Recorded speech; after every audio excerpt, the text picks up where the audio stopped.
Y justamente hoy se habló de los retos y de las rutas para una transición energética justa y sustentable.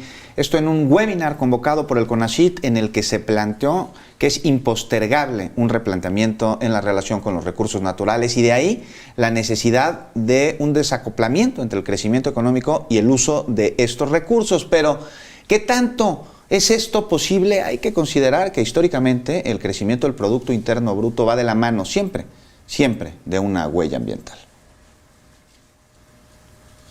Bueno, y se encuentra con nosotros el doctor Luca Ferrari del Centro de Geociencias de la UNAM, que justamente forma parte de este webinario que se llevó a cabo el día de hoy. Le damos la bienvenida, doctor Ferrari. Buenas noches.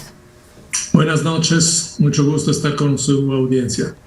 Mucho gusto también para nosotros, para platicar de este esfuerzo que sale del CONACYT en conjunto con otras instituciones de investigación para, pues, trazar una ruta o para empezar a hablar por lo menos de una cuestión que es inminente, que es necesaria y que desde muchas trincheras se ha venido tratando, pero que es también compleja, digamos, porque se encuentra en un escenario en donde hay muchos intereses. Y por otro lado también hay muchas circunstancias y condiciones que van entorpeciendo, digamos, la capacidad de hacer este tránsito hacia una economía y una economía sustentable desde el punto de vista del medio ambiente social, es decir, de una manera integral. Doctor, en ese sentido, ¿cuáles serían las conclusiones del webinario que hoy se lleva a cabo desde el punto de vista del diagnóstico y del tránsito que se puede hacer?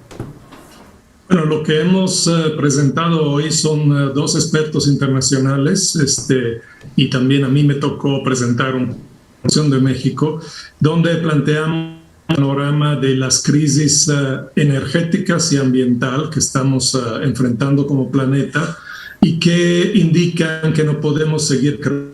Básicamente no hay manera de resolver el problema ambiental, que no es solamente el cambio climático y las emisiones, sino también en general la invasión de todos los ecosistemas, la destrucción de especies, la deforestación, etcétera, a menos que empezamos a ponernos límites, los famosos límites planetarios, límite a la extracción, el límite a la contaminación que mandamos hacia el ambiente, el medio ambiente, y esto solo se puede hacer con una economía que ya sino que más bien va a mantener un nivel soportable para el planeta.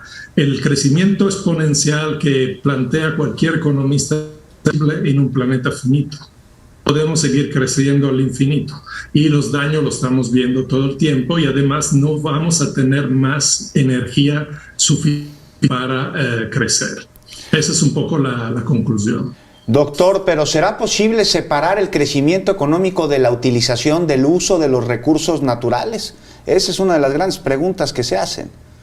Sí, realmente no es posible. Y por eso que decimos que no se puede seguir haciendo. O sea, el doctor Giorgio Calles, que es el experto internacional de esto, él es economista, de hecho, de formación, pero luego se metió también a la ecología política, demostró que no es posible tener un crecimiento verde. O sea, no es posible seguir creciendo el PIB, el Producto Interior Bruto, y al mismo tiempo disminuir las emisiones de gases de efecto invernadero, como lo prevén los escenarios del IPCC para evitar el calentamiento de más de 1.5 grados en el planeta.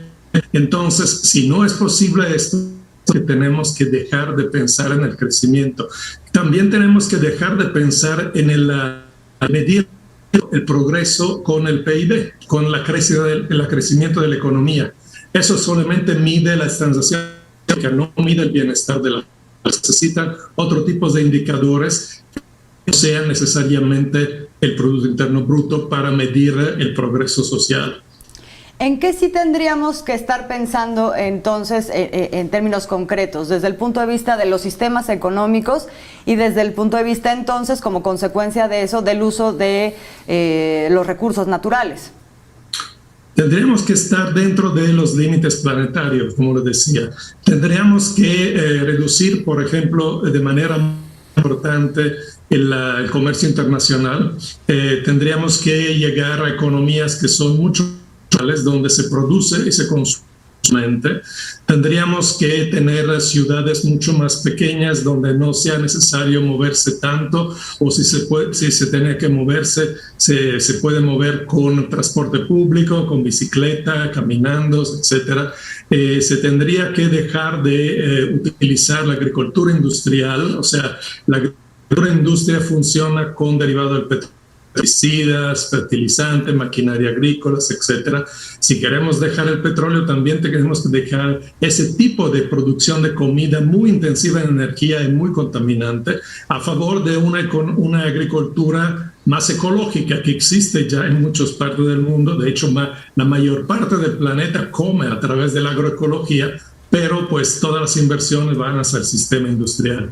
En la práctica, aunque suene muy esto significa abandonar el capitalismo, no por un comunismo, socialismo, cosas del exterior, sino por una situación de mayor equidad y de menor consumo, menor explotación de la naturaleza. Ver la naturaleza como un medio en que nosotros estamos y no vamos en contra de ella, sino vivimos en armonía con la naturaleza, con las demás especies.